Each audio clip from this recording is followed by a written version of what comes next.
Welcome back, South Africa, and I hope you've been tuning in because we are now in the second part of our cook-along with Martelize Brink. So what is on a second part now? What exactly are we getting into now? So we're getting to two meats that we're making. I chose them because they are fairly cheap. So we're making a version of my father's spicy chicken pot. Okay. It's actually just, we'll talk about the contents a bit later. No judgment, as I said earlier. Okay. And then we're making a picanha, traditionally from Brazil. Became very, very popular there. Then Portugal, it's the top sirloin cap, that area, but just ask for picanha. It's a weird spelling as well, but that'll be on your website. And with that, some roasted veggies. And thank you to friends Clark and Yolanda for introducing me to picanha. They love cooking with it. And from there became my love to roast it as well on the fire, like you would do steak. It's basically a type of steak. All right, perfect. And to get all the recipe details, guys, we keep telling you, go to afternoonexpress.co.za. Martelize, you've got quite a spread here. So I've got some chicken, I've got some picanha, we've got veggies. What do you want me to get started with? Okay, so fun times for you. Onion cutting. Here we go. So we're going to cut some. You can pass me the chicken over here. I'll get that out of your way. So we are going to make a base, obviously, for the chicken pot. Okay. So we need like an onion. You can put in more onions if you want. Onions are a beautiful part of any pot, any potjie. The most important thing when it comes to a potjie is that you must make very sure that you have roasted your onions properly, fry them properly. They have to have a bit of color on them. Make sure. Don't just put it in unless you're in a hurry, but then you'll lose a lot of flavor in the end. So we are going to fry the chicken and then take that out. It's just easier than frying the onions first and then removing it and then putting in the chicken. And then after we fry the chicken, brown them a little bit, we are going to fry the onion properly. And then we put the chicken back in, add all our other ingredients. Very, very simple pot. So here comes the no judgment part of it. I've been waiting for this. I love tomato sauce. This is, I think, why I love this pot as well. It's a dish or a potjie that my father wrote of in his first potjie course book in the 80s already. And funny enough, he also used these days in all the grilling and stuff, you know, onion powder and garlic powder has become very fashionable again. And he uses it in this dish as well. But the main component is tomato sauce. Interesting. So, and the thing is, if you think about tomato sauce, it has its own spices in there already. It is flavorful. It's got the sugar. It's got the salt. We're adding some Worcester sauce. Some, as I said of the onion and garlic powder. Only veggies is potatoes, for example. Thank you for doing all that hard work. Only Bargain, don't you please stay and you know, cook for the rest of the week with me. But yeah, so it's a simple pot. I even have in my recipe book a version of how to make your own tomato sauce at home. There's a big movement away from too much salt and sugar. Yes. So if you need to control that content, then you can make your own tomato sauce, and it's very easy. It's not difficult. True. And it's the proper stuff. So then also we're eating this lovely with some pot bread. We've got that to, you know, drink the juices with. And then we're making the picanha on the fire, just plain salt and pepper. I roasted some coriander seeds. Very important to roast them. The moment you don't walk away while you're roasting it in a pan somewhere on the gas. But the moment you walk away from it, it's going to start burning. It's you know, it's like sugar, that kind of thing. So you roast that a little bit first. And then you take it off and you put it in your pestle and mortar and start grinding it just roughly. It doesn't have to be a perfect grind. And mess as much as you want. But if you're cleaning it all yourself, then be more careful. So that'll give a lovely flavor. And this is a nice technique if you are doing any lamb, any steak if you want. Keeping it kind of simple. Not overpowering the flavor of the steak, which is quite sad to me. We don't really flavor our steak ever. We just put salt and pepper. For you guys, I added some of the coriander because I just think it's a lovely taste. You can pass me the salt and pepper if you don't mind. And then we are going to serve that. Thank you very much. We're going to serve that with roasted vegetables. The broccoli is just beautiful over the fire. You put it, salt and pepper, a bit of oil, and you put it on the grid. Extremely important to please use long stem broccoli. Otherwise, use a different vegetable. You can use peppers, you can use eggplant, same process, and then just turn it the whole time. And then make sure that when it starts to char a little bit, still got a bit of crunch. Chef Chris Erasmus, he takes a pan, puts it on a flaming hot fire. He puts his broccoli on top of the pan and takes another pan and puts that on top. And then he chars it until it goes almost black.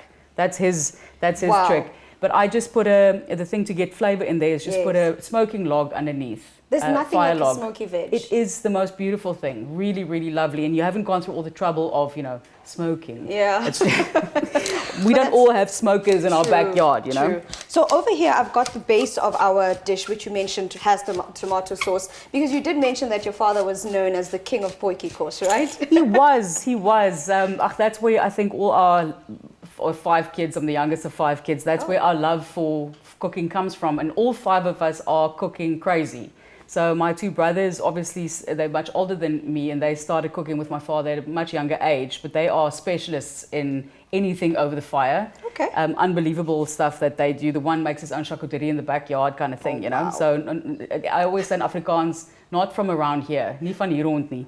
So basically, that is where our love comes from. I used to be very small in the middle of a field cooking koeksisters in a massive pot, these huge koeksisters for a TV show with my father. So much fun in those days. That sounds amazing. So I'm going to get started with the base here. So I've got some onion powder, garlic powder, and cayenne pepper. That's correct. You can use cayenne pepper, or you can just use, as we're doing, some nice chili as well. But cayenne pepper is always lovely to put in anything if you want a little bit of bite. But you don't have to. I always say chili is optional because a lot of people don't really like something too hot. So if you don't want to add the chili, then we don't call it a spicy pot anymore. Of then course. it's just a tomato sauce chicken pot.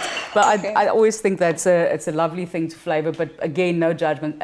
It's become such a thing with me and tomato sauce that I've had listeners come and drop off a pot of tomato sauce at the SABC to give me as a gift. It's become a bit of a joke, but yeah. Okay, so all I do here is I just mix this all together, and I think you did explain earlier the fact that people can control the sugar content by either making their own sauce from scratch. But one thing I do love, which is also another thing, I also love cooking with tomato sauce because it actually adds that tomatoey flavor, but because it's already got its own sugar content, you don't have to worry about adding more sugar into that. Exactly. So all I'm going to do now is I'm just mixing all of this together. I knew we were going to get along when you said you cook with tomato sauce a lot before the program. I was a bit worried. So basically all we do now is we're getting all of this ready, and we're going to go into the fire and cook everything on the fire. Yes. We're starting with the chicken. We have to brown that, and because we're starting with the chicken, all the flavor from the chicken will be left in the pot when we add the onions and the rest of our ingredients. Exactly. You want that caramelization. All right, South Africa, we need to get these on the fire, so let's go.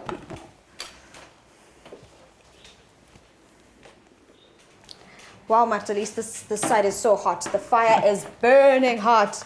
Okay, so what do you want us to get on first? Okay, so let's start with the steak. Okay. Thank you very much. Well, we can start with anything you want. What do you feel like? But definitely the steak. Let's Of course. hear the tongs for the steak. And I guess because we're using a sirloin and it's got the fat part, we start with the fat side down, right? Definitely. And I've gone with very high coals.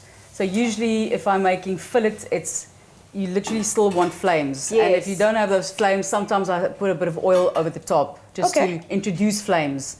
But let's be more conservative today. Okay, and on the left we've got a flaming hot pot. Yes. And we want to brown our chicken first. Okay, perfect. All right, so the steak's hot cooking over there. You want us to do the veggies, but I think our fire is so Go for hot. a flip. I'm actually going to flip it. That's good. Perfect. Oh, beautiful, That looks good. beautiful. Looks I amazing. love doing this. I love cooking with veggies like this. So roughly place it on wherever you have a spot. And you need to make peace with the fact that you're losing 1 or 2 in the process. I think that's enough for now, Let's just start with those first. Right, so Lovely. this is the hotter side of our fry. This is the not so hot side because we don't want to burn them. We just want to nicely char them. And then we're going with the chicken. May I please ask you to pass me some of the oil Working there? extremely hard today. Our pot is very hot, I think. So we just want a nice brown, right? We don't want to burn them. Yeah, we just want to render a little bit maybe of the fat. Skin side down as well. I say. Ooh, can you hear that sizzle? Okay, perfect. I'm going to try and put just a few because we also don't want it to boil. Yes. We just want it to fry.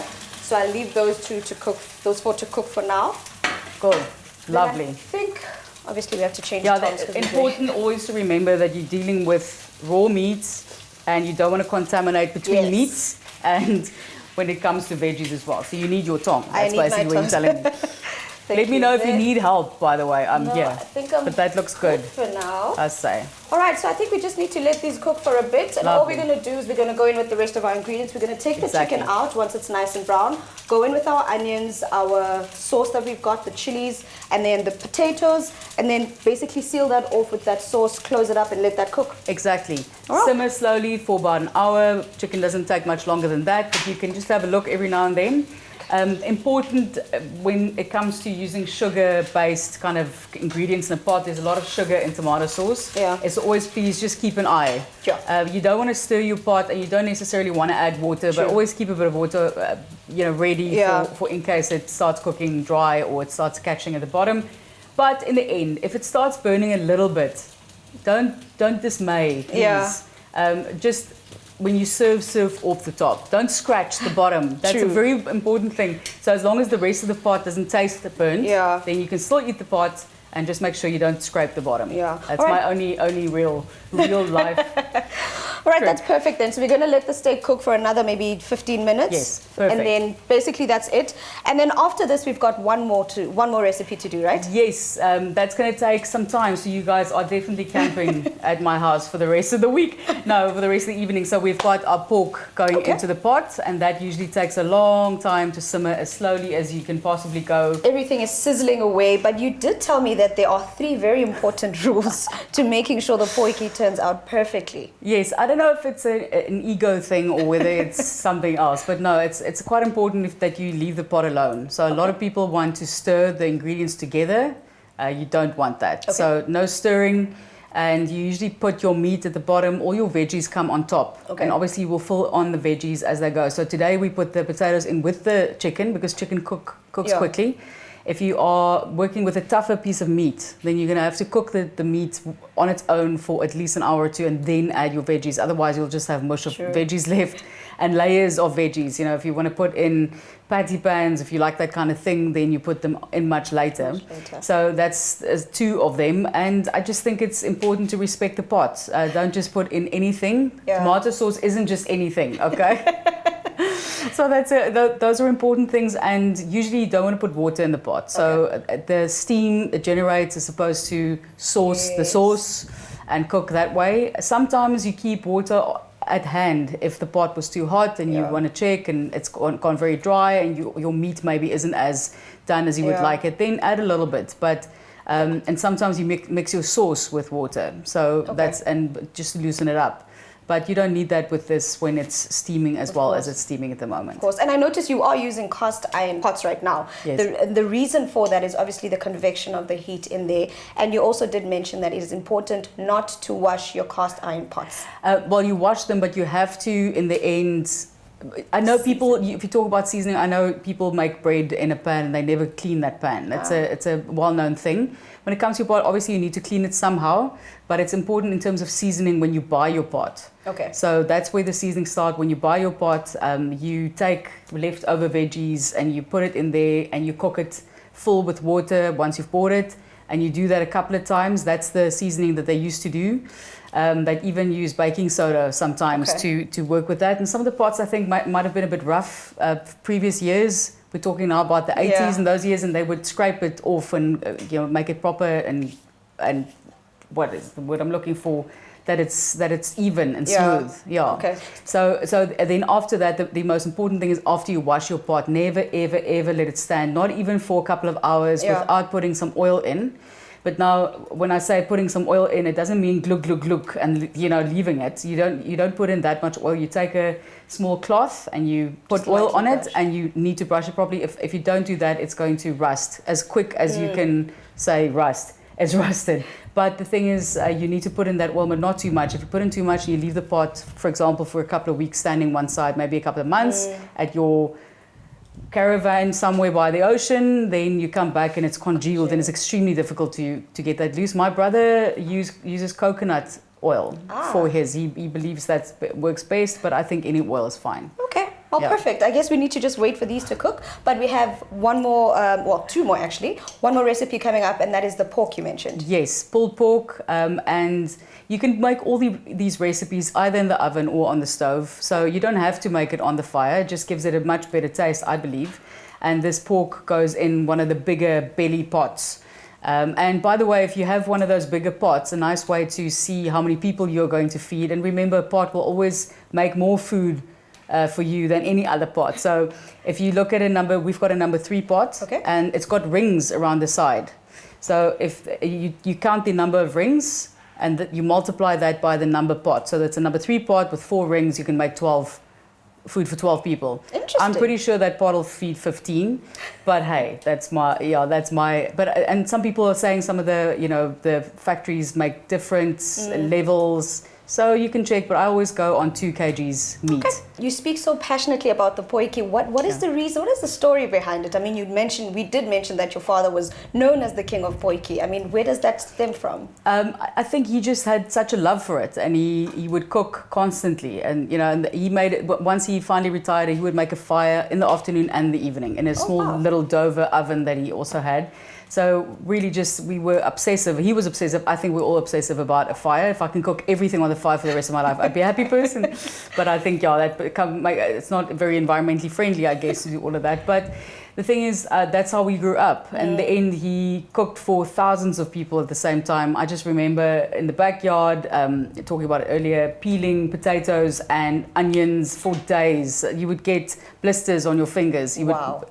Containers this big. For Nieuweland, thousands of people, and then you go there in the morning early with a row of 10 to 20 of these large, massive number 25 pots, and it's just those things I remember falling asleep in the bakkie, freezing cold, waiting for them to finish, and then, they sold out all the food, and then you needed to start again, and then he starts again. A rice pot that big, so that's how we grew up. That is my, memories as a child. Well, then I definitely need to shout out Mr. Mati Brink. You've raised a legend. Thank you so much for your lovely recipes. We are actually honored to be making this similar to his, but a recipe that Mr. Mati Brink made. I mean, shout out to you. Mzansi, that is not all. We still have 2 more recipes to share with you. A pork shoulder pot and hot cross bun s'mores. So stay tuned.